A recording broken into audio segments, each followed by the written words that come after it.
Imagine a land where families lived together, traditions thrived, and a shared history bound people as one. Now, picture that same land, split in two, divided by a line so tense, it's one of the most heavily guarded borders in the world. This is the story of Korea, a country torn apart by war, politics, and global superpowers. But why did Korea split into two? And why, decades later, does this division still persist? Let's take a deep dive into one of the most tragic yet fascinating stories of modern history.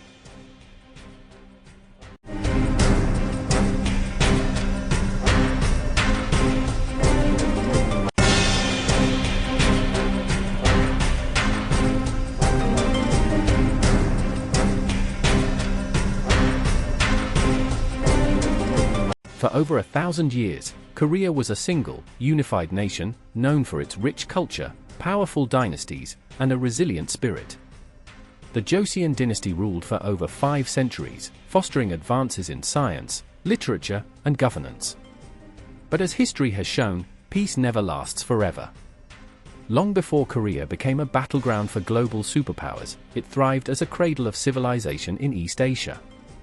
From the ancient Three Kingdoms period, Goguryeo, Beech, and Silla, to the unification under the Goryeo and later the Joseon dynasty, Korea developed a distinct identity. The Joseon dynasty, 1392 to 1897, in particular was an era of great achievements. It established Confucianism as the backbone of governance, promoting education, moral values, and social harmony. During this time, Korea made remarkable advancements in science, art, and technology.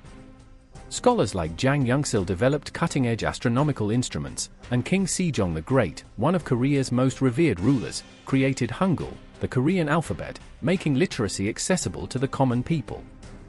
Markets bustled with merchants trading goods, artists painted serene landscapes, and philosophers penned works that would influence generations. However, as Korea flourished, it also faced external threats. China's Ming and Qing dynasties, Japanese invasions, like the Imjin War of 1592 to 1598, and Mongol incursions tested the kingdom's resilience. Yet, the spirit of Korea endured. The country had withstood countless storms and remained united. But an even greater storm was brewing on the horizon, one that would not just threaten its sovereignty, but tear it apart entirely. In 1910, Japan formally annexed Korea, turning it into a colony. For 35 years, the Korean people endured suppression, forced labor, cultural erasure, and even the banning of their own language. But the world was changing, and with World War II raging across continents, so did Korea's fate. When Japan surrendered in 1945, Korea should have been free.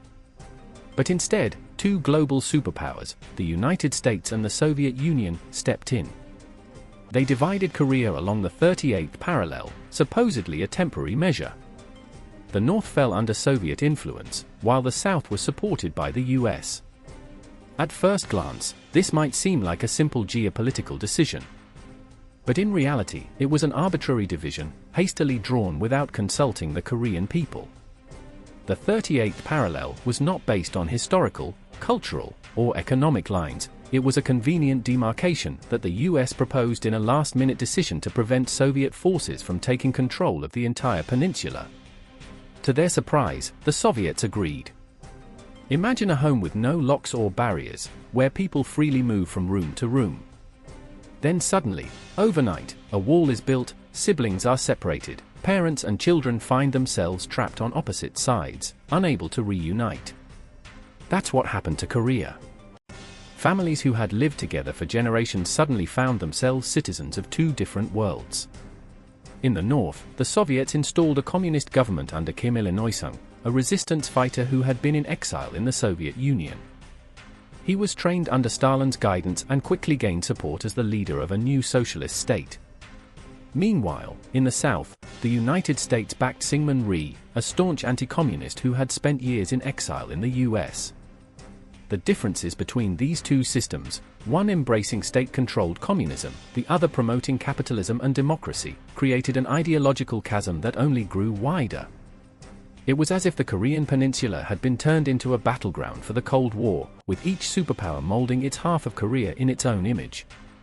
And so, what was supposed to be a temporary measure became permanent. The political differences, economic disparities, and external influences hardened into a division that no one initially anticipated. But here's where things got complicated. Imagine you and your sibling are fighting, and your parents separate you into different rooms.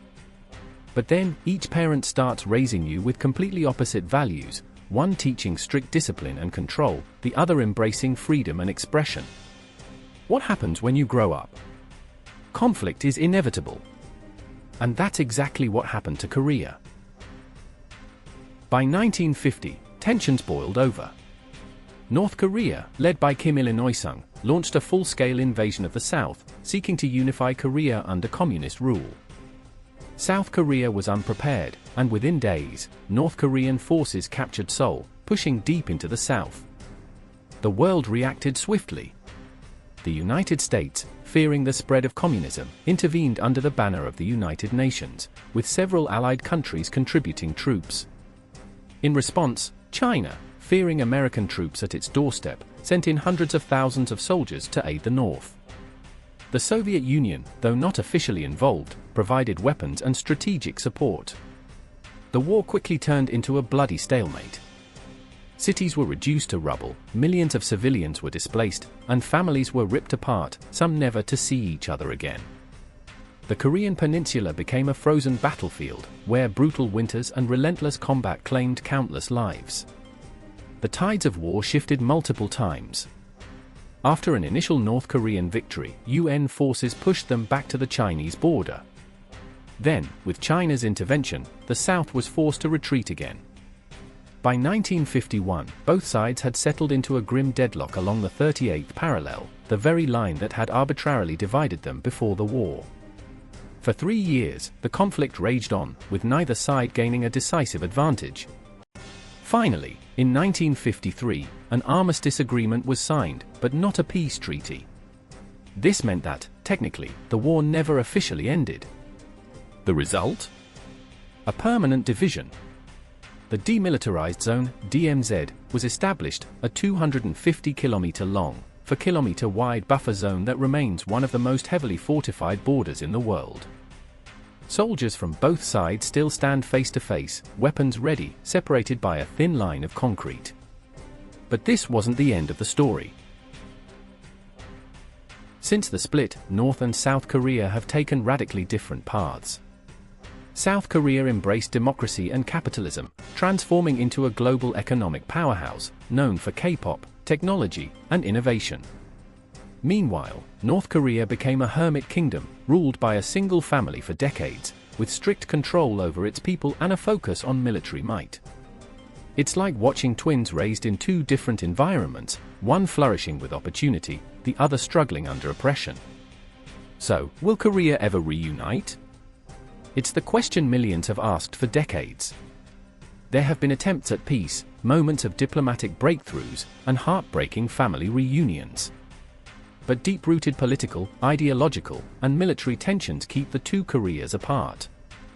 Think of it like a broken bridge. One side wants to rebuild, while the other fears collapse. Without mutual trust, the gap remains unbridgeable. The division of Korea isn't just a historical event, it's a living tragedy, affecting millions of people to this day. Families separated, voices silenced, futures uncertain. But history isn't set in stone. Could there be a day when the 38th parallel is just another line on a map, not a symbol of division? What do you think? Should Korea reunite, or is the divide too deep? Let us know in the comments below. And if you found this story insightful, do us a favor, hit that like button, subscribe to NaijaTrends TV, and turn on the notification bell so you never miss a deep dive into history's biggest moments. Your support helps us continue to bring you powerful, thought-provoking content. And if you know someone who would find this video fascinating, share it with them. Thank you for watching NaijaTrends TV, where history, culture, and knowledge come alive. See you in the next one. Bye.